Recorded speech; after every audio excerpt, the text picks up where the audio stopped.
नमस्कार मित्रांनो, मनस्पर्शी कथा या चॅनलमध्ये आपले सर्वांचे स्वागत आहे. मित्रांनो, माझी तुमच्याशी कळकळीची विनंती आहे की तुम्ही आपल्या चॅनलला सबस्क्राईब करा. आपल्याला लवकरात लवकर 1000 सबस्क्रायबरचा टप्पा हा पार करायचा आहे. कथेच्या सुरुवातीला आपण पाहतो एक मोठा आणि आलिशान असा बंगला आहे. बंगल्यामध्ये एक छोटेसे अंगण आणि त्यामध्ये असलेले वेगवेगळ्या प्रकारचे फुले आहेत आणि त्याच बाजूला कार पार्किंग प्लॉट आहे आणि त्यामध्ये छानशा आणि महागड्या गाड्या उभ्या आहेत.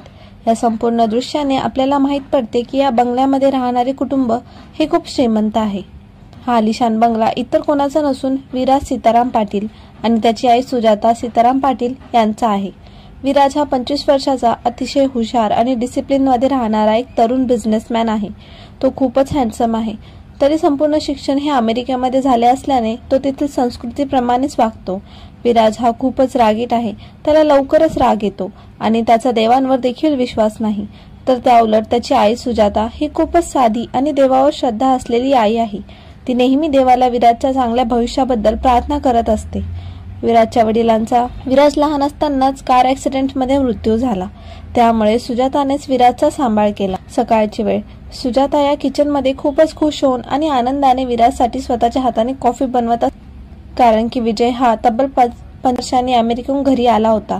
तेवढ्यात त्याच्या घरची मोलकरीण मीनाक्षी ही किचनमध्ये येते आणि सुजाता यांना किचनमध्ये काम करत असताना पाहते आणि पटकन त्यांच्याकडे जात आश्चर्याने म्हणते, हे काय सुजाता ताई, तुम्ही स्वतःच्या हाताने कॉफी बनवत आहात. मला माफ करा, मला आज यायला उशीर झाला. त्यावर सुजाता हसतच मीनाक्षीला म्हणते, अगं तू वेळेवर आली आहेस. मी स्वतःच्या हाताने विराजसाठी कॉफी बनवत आहे. तो 5 वर्षांनी घरी आला आहे याचा मला खूप आनंद होत आहे. यावर मीनाक्षी सुजाता यांना हसत म्हणते, सुजाता ताई, तुमचा एकुलता एक मुलगा आहे. देव करो तो नेहमीच असा खुश राहो. सुजाता ही मीनाक्षीला विराजबद्दल विचारते. मीनाक्षी, विराज कुठे आहे? अजून झोपला आहे का तो? त्यावर मीनाक्षी सुजाता यांना उत्तर देत म्हणते, नाही ताई, विराज साहेब तर आपल्या अंगणात असलेल्या स्विमिंग पूलमध्ये स्विमिंग करत आहे. तेवढ्यात सुजाता यांची कॉफी सुद्धा तयार होते आणि ते मीनाक्षीला घरातील कामे सांगून कॉफीची गरम कप हातात घेऊन विराजकडे जातात. विराजची स्विमिंग ही झालेली असते, त्यामुळे तो बाहेर येतो. बाहेर येताच आपल्याला त्याची ॲप्स असलेली बॉडी दिसते. त्याच्या ॲप्सवरून पाण्याचे थेंब ही जमिनीवर पडत होते. त्याची ती लीन बॉडी आणि तो मॉडेल सारखा फेस कट पाहून विराज हळुवारपणे टॉवेल निसट सुजाता यांच्याकडे येतो. सुजाता ही त्याला पाहून खूपच खुश असते आणि लाडाने विराजच्या गालावर हात फिरवते आणि विराज आज सुजाता यांच्या हातातील कॉफीचा कप घेऊन कॉफीचे सिप मारत असतो. सुजाता या थोड्या धीर ठेवून आणि अडखळत विराजला म्हणतात, विराज बाळा, तुला माहित आहे, तू जेव्हा अमेरिकेला होता तेव्हा मी एवढ्या मोठ्या आलिशान घरामध्ये एकटीच कसे राहत होते. दिवस रात्र मी याच विचारात होते की अमेरिकेमध्ये तू कसा राहत असशील. पण बाळा, आता नाही. आता तुला माझं म्हणणं ऐकायलाच लागेल. माझी खूप जुनी मैत्रीण आहे, दीपाली सरनाईक. तर आज आपण तिच्या घरी जायचे आहे. तिची खूपच छान आणि सुशील मुलगी आहे, सेजल. त्यावर विराज हा चिडतच सुजाता यांना म्हणतो, आई, मी कालच अमेरिकेहून आलो आहे. जर तुम्हाला असंच फालतू गोष्टींमध्ये टाकणार असशील तर मी आजच परत अमेरिकेला निघून जातो. त्यावर सुजाता ही त्याला शांत करत म्हणतात, विराज, काहीही काय बोलतोय. लग्न हा एक जीवनातला महत्त्वपूर्ण भाग आहे. तू फक्त माझ्यासोबत तिकडे चल आणि त्या मुलीला बघ. जर तुला नाही आवडली तर तो तुझा प्रश्न, पण एकदा बघण्यात काय हरकत आहे. यावर विराज हसतच म्हणतो, ठीक आहे, चालेल, तू मला या गोष्टीवर जास्त फोर्स नाही करणार. तिकडे आपण सेजल यांच्याकडे पाहतो. सेजल विनम्र सरनाईक. तिचे कुटुंब देखील खूपच श्रीमंत असते. मोठा बंगला, बंगल्याच्या आतमध्ये छोटेसे अंगण आणि त्याच्या बाजूला एक फार्म हाऊस आणि फार्म हाऊसच्या लगत ओसाड पडलेली त्यांची प्रॉपर्टी. सेजलच्या कुटुंबामध्ये एकूण 4 जण. ती, तिची आई दीपाली सरनाईक, तिचे वडील विनम्र सरनाईक आणि तिचा एकुलता एक भाऊ शरद. शरद हा अमेरिकेला शिकायला आहे. तर विनम्र सरनाईक ही एका नामांकित कन्स्ट्रक्शन कंपनीचे मालिक आहे. तर सेजलची आई दीपाली ही साधी गृहिणी. सेजलचे वडील विनम्र हे दीपालीला आवाज देत म्हणतात, झालं का, आवर लवकर, शरद हा आपल्या पहिले एअरपोर्टवर पोहोचेल. तेवढा दीपाली ही धावतच आपल्या रूममधून बाहेर पडते आणि ते दोघेही शरदला घ्यायला एअरपोर्टला निघतात. सरनाईक कुटुंब हे आज खूपच खुश होतं, कारण की 2 वर्षांनी शरद अमेरिकेने घरी येणार होता. सेजल देखील घर नीट नाटके केले होते आणि शरदसाठी एक छान फुलांचा बुके देखील आणून ठेवला होता. खूपच उत्सुक होती की केव्हा शरद घरी येईल आणि ते त्याला भेटेल. तर इकडे विराज आणि त्याची आई देखील तयार होऊन सरनाईक यांच्या घरी जायला निघाले होते. विराजने ब्लॅक शर्ट आणि त्यावर फॉर्मल ब्लॅक पॅन्ट घातली होती आणि तो त्या कपड्यांमध्ये खूपच छान दिसत होता. सुजाता आणि विराज हे दोघेही आपली ब्लॅक कलरची मर्सिडीज घेऊन सरनाईक यांच्या घरी जायला निघतात. तर दीपाली आणि विनम्र हे एअरपोर्टवर शरदला घ्यायला पोहोचतात. ती दोघेही शरदला पाहून खूपच खुश होतात आणि शरद त्यांच्याकडे येऊन त्या दोघांनाही आनंदाने मिठी मारतो. तेही घरी यायला आपल्या गाडीमध्ये बसतात. शरद हा दीपालीला विचारतो, आई सेजल का नाही आली मला घ्यायला? त्यावर दीपालीही त्याला हसतच म्हणतात, शरद ती येणार होती पण मीच तिला म्हटलं की तू घरी राहून शरदच्या स्वागताची तयारी कर. सेजल ही आपल्या घरी खूपच खुश आणि उत्सुक होती शरदला भेटायला. तिने घरात सुगंधित अगरबत्त्यांनी घर दरवळत होतं. ती अतिशय वाट पाहून होती केव्हा आई बाबा हे शरदला घेऊन येतील. तर तिकडे रस्त्याने विराज आणि सुजाता हे दोघेही असतात. थोड्याच वेळात विराजची ब्लॅक कलरची मर्सिडीज सेजलच्या दारासमोर उभी राहते. दारात असलेली सेजल त्या ब्लॅक कलरच्या मर्सिडीजला पाहून खूपच खुश होते. तिला वाटतं की आई बाबा हे शरदला घेऊन याच गाडीत आले आहे. त्यामुळे ती धावतच फुलांचा बुके घेऊन विराजच्या मर्सिडीजकडे जाते आणि सरळ तो बुके घाईतच गाडीत बसलेल्या विराजकडे येतो. विराजचं लक्ष सेजलकडे जातं. तिच्या गालावरचा तो आनंद, ती घायल करणारी स्माईल. विराज हा तिच्याकडे तो बुके घेऊन एकटक पाहत असतो. त्याच्या बाजूला बसलेली त्याची आई ही त्याने कानात हळूच म्हणते, विराज हीच आहे सेजल, बघ किती छान दिसते. तर सेजल ही विराजला पाहून खूपच अरबळते. ते तिला वाटते की या गाडीमध्ये शरदच आहे आणि तिने तो फुलांचा बुके हा चुकून त्याला दिला आणि विराजने देखील तो काही न म्हणता घेतला. सेजल ही सुजाता यांना म्हणते, काकी गाडी इथेच का थांबवली? तिथे पार्किंग आहे. हे बोलत असताना देखील विराजची नजर ही काय सेजलवरून हटतच नव्हती. तो नुसता तिला एकटक पाहत होता. सुजाता ही त्याला धक्का मारते आणि त्याला म्हणते, विराज कुठे हरपलास? चल गाडी आतमध्ये ने. आणि विराज हा गाडी आतमध्ये नेतो आणि पार्किंग प्लॉटमध्ये लावतो. विराज आणि सुजाता ही दोघी गाडीच्या बाहेर उतरतात. सेजल त्या दोघांनाही घरात नेते. विराज हा शेजारच्या घराचे निरीक्षण करत असतो. भिंतीवर असलेले आर्टवर्क्स आणि महागड्या पेंटिंग्स पाहत असतो. सेजल सुजाता आणि विराजकडे पाहत म्हणते, अहो काकू बसा.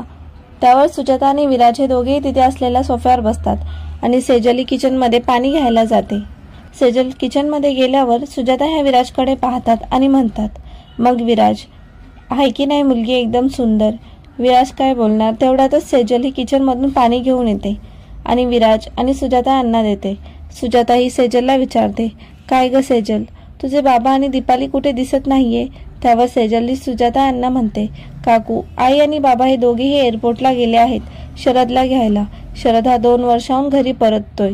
विराज हे ऐकताच विराजची आई आश्चर्याने आणि आनंदाने ओरडत म्हणते, काय सांगतेस? तिचा असा आनंद पाहून विराज हा सुजाताकडे आरबळत पाहत, शरदचा MBA हा कंप्लीट झाला आहे त्यामुळे तो आता घरी परततोय. हे ऐकताच सुजाता कॉफीचं कप खाली ठेवून म्हणते, सुजाता माझ्या विराजचा देखील MBA पूर्ण झाला आहे आणि तो अमेरिकेमध्ये त्याचा बिझनेस चालवतो. सेजल ही विराजकडे पाहत असते आणि विराजची छाती अभिमानाने मोठी होते. विराज हा सेजलला विचारतो, सेजल तुमचे काय चालू आहे? त्यावर सेजल म्हणते, फारसे काही नाही, मी आत्ताच BA मध्ये ग्रॅज्युएशन झालं आहे. हे ऐकताच विराजचा हसून निघतो आणि तो हसायला लागतो. त्याला तिच्या नजरेने पाहते तेव्हा तो कुठेतरी जाऊन आपला हसू कंट्रोल करतो. विराज सेजलला म्हणतो, तू BA का केलं, MBA का नाही? त्यावर सेजल ही त्याला म्हणते, माणसाला ज्यामध्ये आवड असते तो तेच करतो. हे बोलत असताना बाहेरून गाडीचा आवाज येतो आणि तिला समजते की आई बाबा हे शरदला घेऊन आले आहे आणि ती घाईतच उठून धावत सुटते. सुजाता आणि विराज हे दोघेही तिला एकटक पाहत असतात. विराज देखील उठतो आणि तिच्या घरात असलेल्या पार्किंगकडे पाहत असतो. सेजल ही शरदला पाहून आनंदाने मिठी मारते. शरद देखील तिला पाहून खुश होतो. सेजल ही शरदला घरात घेऊन येते. दारातच विराज हा पेंटिंग पाहत असतो. शरद आणि विराजची ही नजरानजर होते. विराज हा शरदला मिळवायला हात पुढे करतो तर शरद हा सेजलला पाहून म्हणतो, हा कोण नमुना आपल्या घरात आला आहे? मी काय ओळखला नाही सेजल. सेजल शरदला म्हणते, शरद हा सुजाता काकूंचा मुलगा आहे. आणि विराज हे ऐकता शरदला म्हणतो, अरे तू सुजाता काकूंचा मुलगा, मी सुजाता काकूंना लहानपणी पाहिले होते. असे बोलून तो विराज सोबत हात मिळवतो. सेजल विराजला म्हणते, हा माझा भाऊ आहे. त्यावर विराज त्या दोघांना म्हणतो, मला कोणीही भाऊ बहीण नाही तर आज मला एकुलता एक असल्याची कमी जाणवत आहे. तेवढ्यातच पाठीमागून सुजाता ह्या येतात आणि शरदला पाहून म्हणतात, अरे शरद ओळखलं का? त्यावर शरद हसत म्हणतो, अहो काकू, कसे विसरेल मी तुम्हाला. तेव्हाच पाठीमागून सेजलचे आईवडील दीपाली आणि विनम्र हे शरदच्या बॅगा घेऊन आत येत असतात. दीपालीच्या हातातल्या बॅगा खाली पडतात आणि दीपाली सरळ जाऊन सुजाताला गळे भेटते आणि विराजचा लाड करत म्हणते, अरे विराज, अमेरिकन केव्हा आलास. विराज म्हणतो, कालच आलो काकू. बघितला योगायोग, आमचा शरद आज आला अमेरिकेहून. तोही 2 वर्ष अमेरिकेत शिकायला होता. ते सर्वजण हॉलमध्ये बसून गप्पा मारत असतात. शरद हा विराजला विचारतो, तू 5 वर्ष अमेरिकेत होता आणि मी 2 वर्ष, तरी सुद्धा एकमेकाला भेटलो नाही. त्यावर विराज म्हणतो, ओळख जरी असती तरी मी तुला भेटलो नसतो. त्याच्या वाक्याने या हॉलमध्ये शांतता पसरते. सुजाता ही विराजला रागाने पाहते.